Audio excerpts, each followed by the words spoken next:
Hi everybody, welcome to my homestead and welcome to my channel. In this video, we're going to read parts of an article talking about Elder Rasband. He's in Italy, addressing the G20 Interfaith Forum, and talking about the persecution of religious minorities, and also um, talking about vaccines. And I thought there were some interesting things that were said here, so I'm just going to read portions of this article. So if you haven't already, please make sure to subscribe to the channel, like this video if you like it, hit the notification bell, and make sure to leave comments so we can discuss this and find out what you think about this. So they're in Bologna, Italy. I'm pretty sure that's how that's pronounced because that's Bologna.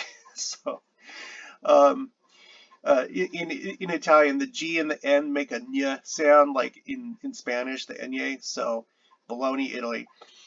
The world needs religion to inspire healing acts of service and people of faith to stand together against persecution.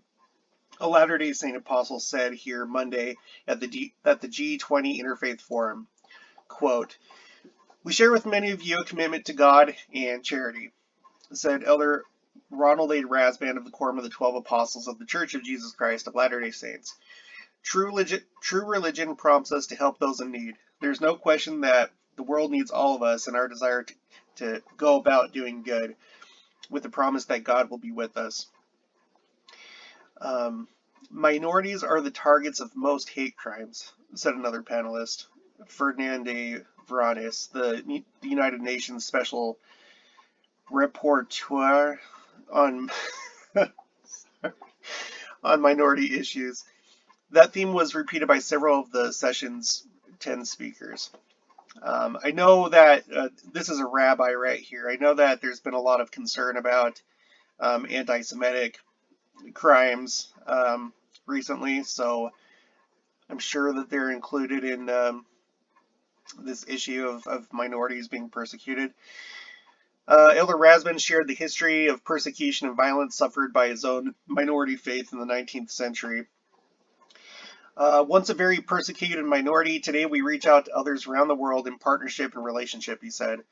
Like the lowly mustard seed described by Jesus Christ in the New Testament, today we are a tree with branches that extend refuge and succor to many. Many other minority faiths have similar stories to ours.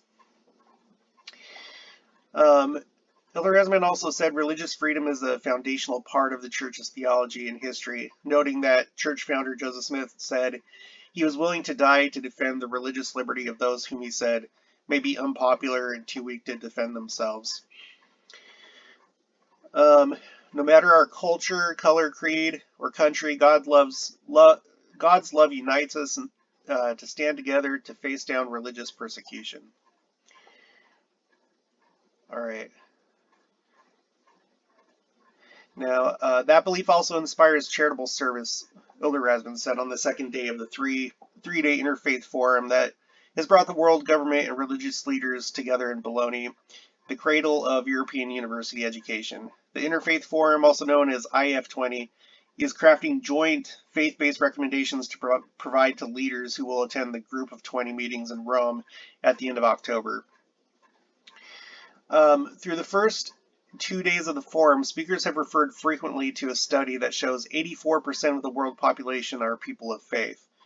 Elder Rasband shared data on the economic impact of the charitable works of his faith in the world's believers. That's an interesting number. I wonder if that includes like agnostics or I mean, so are these people that are religious? Are these I'd like to look at that closer. Maybe I will at some point, but yeah, that's kind of interesting. The good of religion, the reach of religion, and the heroic acts of love with which religion inspires only multiply when we protect religious freedom, he said. We stand shoulder to shoulder in service with many of you. When religion is given the freedom to flourish, believers everywhere perform simple and sometimes heroic acts of service. As we go about doing good, we contribute to the growth and stability of diverse countries. A study in 2016 from the Religious Freedom and Business Foundation reported that religion contributes about 1.2 trillion of socioeconomic value annually to the U.S. economy. more than the global annual revenues of Apple, Amazon, and Google. Um, if that is the impact of faith in America, imagine what faith can do across the entire globe. That's why protecting all faiths, even small minority faiths, like we were and we are, is critical. When people feel confident that their beliefs will always be protected, they'll reach out to others in significant ways. Now, here's the part about the vaccine, okay? And this is the part that's probably going to maybe make some people upset or cause argument. I hope there aren't any arguments in the comments section, but um, let's just read it. He said the Church of Jesus Christ has partnered with other faiths and nonprofit organizations to provide humanitarian aid in 160 countries this year, including significant contributions to COVAX, the global effort to provide 1.4 billion COVID-19 vaccines. So I don't think that I knew until just now that the church is actually helping for this to be administered to more people. We all know that recently, within the last few weeks, there was the email that was sent out by the First Presidency encouraging members of the church to get vaccinated. And if you haven't seen my other videos, I've talked about this. It seems like it's really kind of caused like a divide within the church, and some are really struggling with it. Initially, I did because I just do not believe that it's necessary. Um, I don't buy the whole narrative about what's going on in the world with this pandemic. Um, it seems really suspicious to me, because just like a lot of other disasters, all of a sudden the world leaders have, oh, they have the solution to this, and oh, it's a time to change the world. And with this particular crisis, there's this great reset that they're talking about, and this like push toward globalization, and it's just it's very, very, very, very suspicious to me, especially when people like Bill Gates are involved. When um, I think it was like October or November, the year before the pandemic happened, there was Event 201 where they actually practiced what was going to happen, and oh, just magically, it happened a few months later. Just like it's almost like they knew it was going to happen. Um, and it's just for me, okay, for me, it's really disturbing, and I don't think that this hokey pokey. I guess I've already said the word, haven't I? This vaccination, I don't really. I find it very suspect, and it's not just based on that, but you know, I've listened to other medical professionals who have also voiced a lot of concern about it, including the guy that invented mRNA technology. Um, there's a video that he did talking to two other doctors, and um, you'll anyway, they just like they talked about a lot of things about the vaccine that are unusual, and they're worried about it. Let's just put it that way.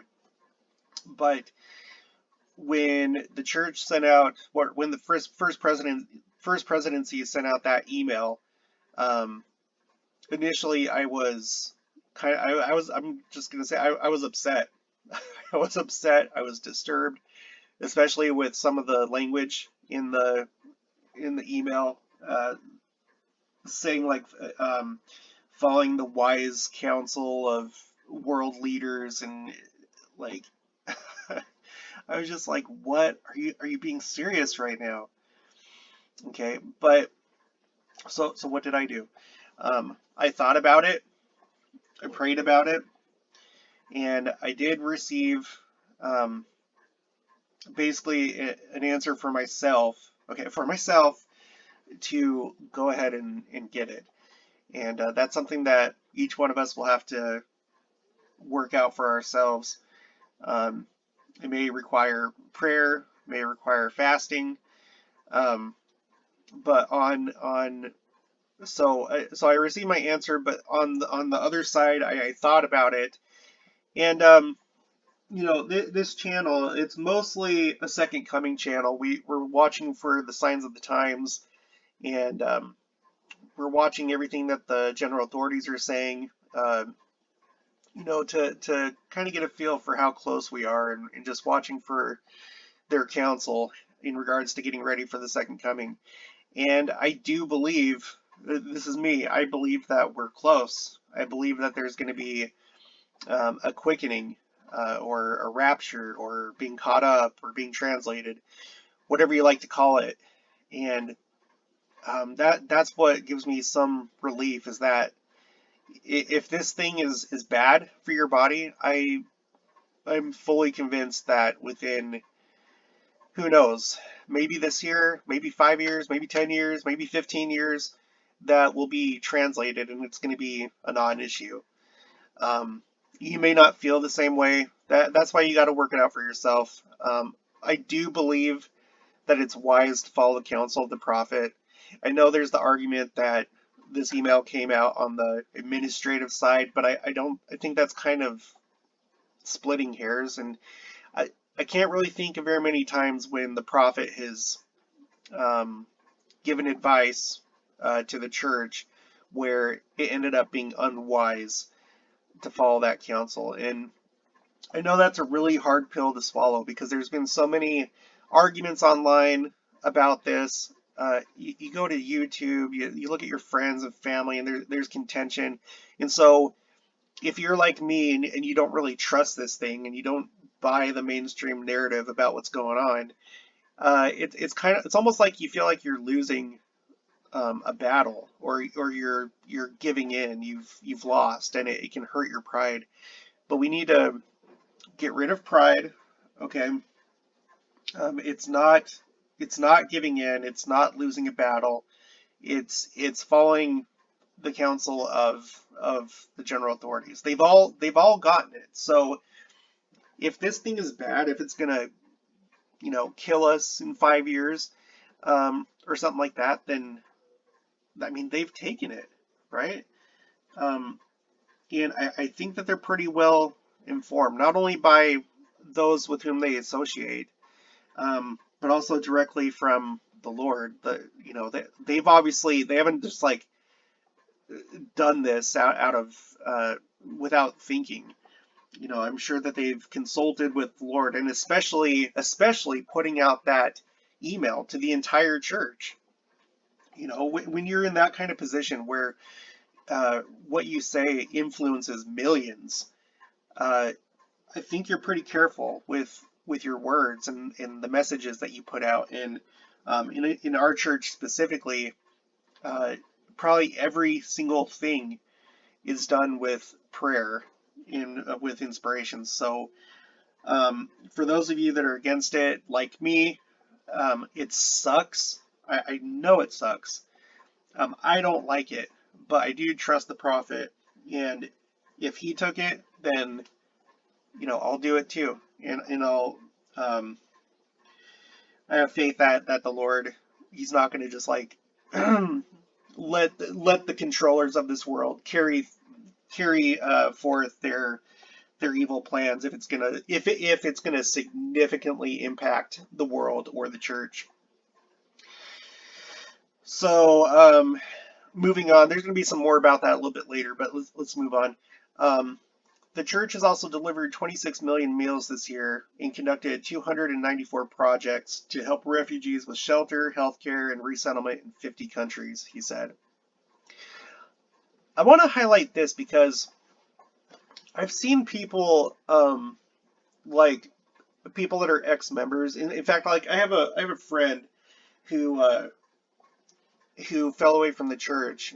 It was someone from my singles ward, and that person is just like going all out against the church.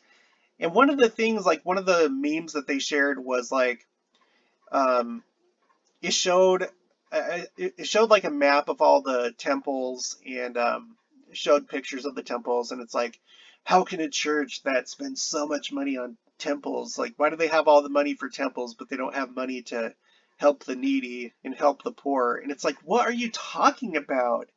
What are you talking about? I grew up in the church, and I am fully aware of all the ways that the church is. I mean, for heaven's sake, we have a welfare square in Salt Lake City, right? We do we have the Bishop's Storehouse, but I've also been aware that we've provided supplies and stuff just like this, like what this is saying right here. This year alone, 26 million meals, and then resettling people and giving them shelter. Like, I feel like you really have to be careful when it comes to people that are anti-Mormon and when they share those things, because a lot of it's done out of anger, resentment, and it's not really, a lot of it's not based on truth. They just want to make the church look bad, and it's not our church. I'm sure you'll find that with any given church, you know, the Catholic Church and the anti-Catholics or anti-Jewish or anti-whatever, they're going to be like not thinking too much when they're making memes like that, and they just want to get a anger response out of people that don't think and don't know how to do research. Our church does so much charity for so many people. It's like, come on, come on. And you know, these temples, they're the house of the Lord. Of course, we're gonna put a lot of effort in and make him as nice as possible. But just because we do that doesn't mean that we're not doing tons of acts of charity for all the people of the world, even people that aren't LDS. It's not this aid. It doesn't just go to LDS people. It goes to everybody, anybody. It goes to atheists. It goes to agnostics. It goes to whatever. So it's just, I just find it like really silly when people try and make that argument that, oh, we spend so much money on our temples and so much money on church buildings. And with our church buildings, please, they're like the most basic, generic buildings that there are. I mean, they're pretty. They're not like, but they're not like cathedrals, or they're not like they're pretty basic. Okay, anyway, let's move on. Religious belief and practice are excellent predictors of service, Elder Rasband said, noting the charitable works of Catholic, Islamic, Jewish, Hindu, Buddhist, Sikh, and other Christian organizations.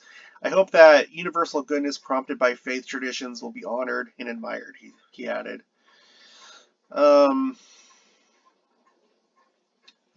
Monday morning session was held in Palazzo Rienzo, across the Piazza Maggiore from the Basilica of San Petronio. Wow, these are a lot of words. Near the historic University of Bologna, that the world's oldest continuously operated university. Wow, cool. I didn't know. Okay. Participants wore masks unless speaking at the podium and adhered to physically distanced seating. The COVID-19 pandemic has been a theme throughout the first 2 days of the conference and helped prompt the forum's theme, Time to Heal, Peace Among Cultures, Understanding Between Religions. Okay. So I'm just gonna go ahead and there wasn't anything else that I really noted from this last part here, but to wrap this video up, there are a few interesting things here talking about excuse me, the last few years of this G20 Interfaith Forum. So in 2018, it was Elder D. Todd Christofferson in Buenos Aires, Argentina.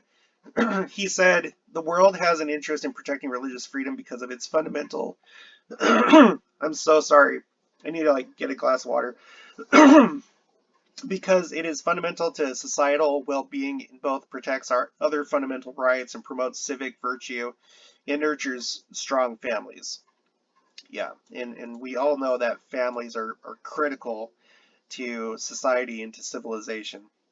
They're the fundamental building block.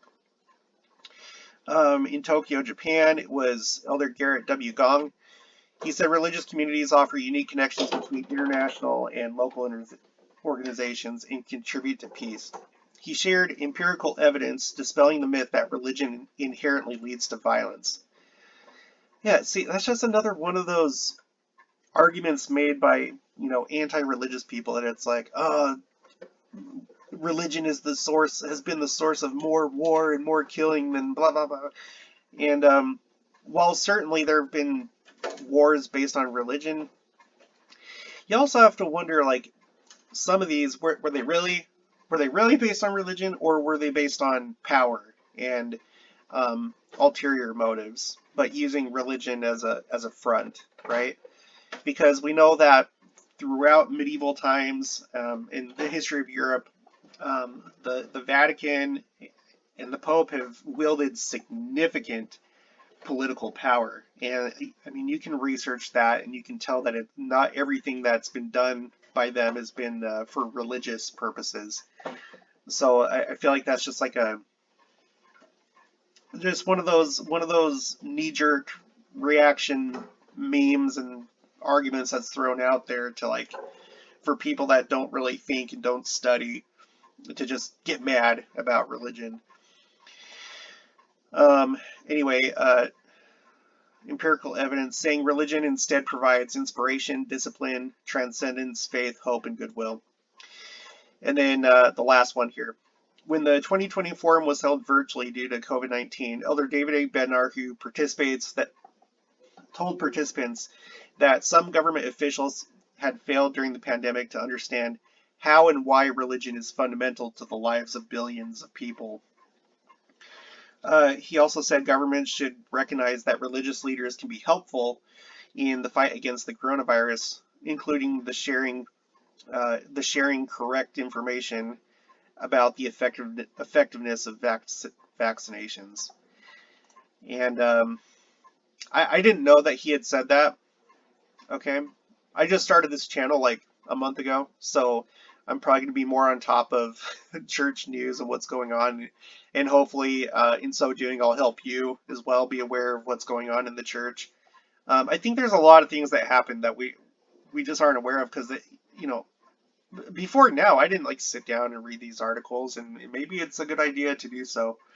So I'll do that for me, and I'll help do that for you as well. But apparently he said that in 2020, and this is just more of that information, or more of that wording that just kind of irks me, the sharing of quote unquote correct information, which I'm not going to call him a liar.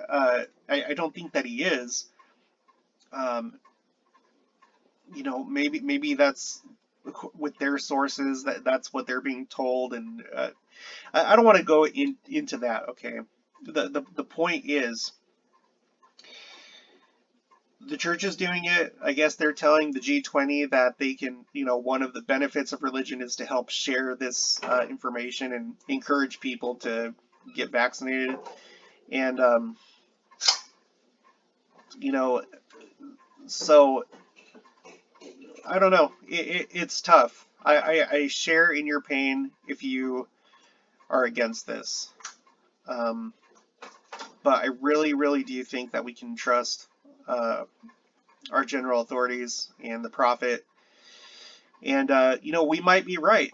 He may actually be wrong about this. He may have bad information. And it might be us that are actually correct, based on our own sources. But that may not be the point. It may not be the point about who's correct about it. The point may be that the second coming is near, and this doesn't matter anyway. It made me think of, like, well, I'll do a different video about what I was just about to say. So, anyway, just let me know your thoughts. Let's try and be courteous to other people in the comments section. I don't want this to cause any fights. One of the main things in this year's this September edition of Bologna, in Garrett W. Gong's article, is avoiding contention and having harmony, and